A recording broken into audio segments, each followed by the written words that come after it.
Ravi was once the most successful merchant in town. His shop was always filled with customers, and his wealth grew every day.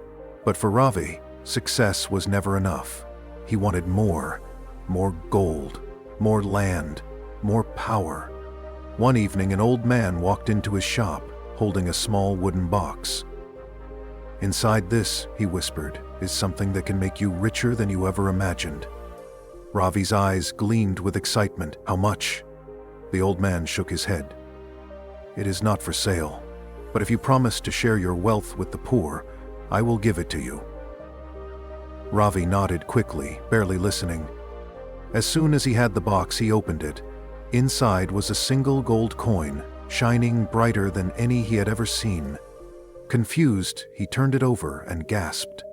On the back was an inscription: "Plant this coin, and by morning a tree of gold will grow." That night, Ravi buried the coin in his garden, eager to see what would happen. By sunrise, his yard was no longer empty. A massive golden tree stood before him, its branches heavy with gold coins.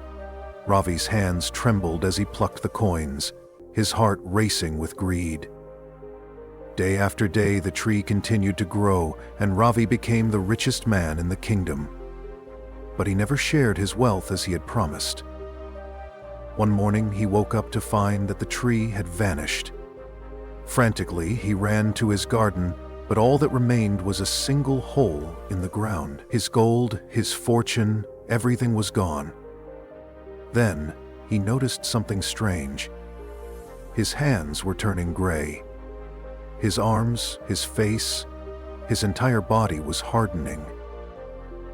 Within moments, Ravi was nothing more than a stone statue, standing where the tree once grew. As the townspeople gathered, the old man returned, shaking his head. "Gold can be a gift or a curse," he sighed. "It depends on the heart that holds it." And from that day on, Ravi stood frozen as a reminder to all: when greed takes over, it leaves nothing behind.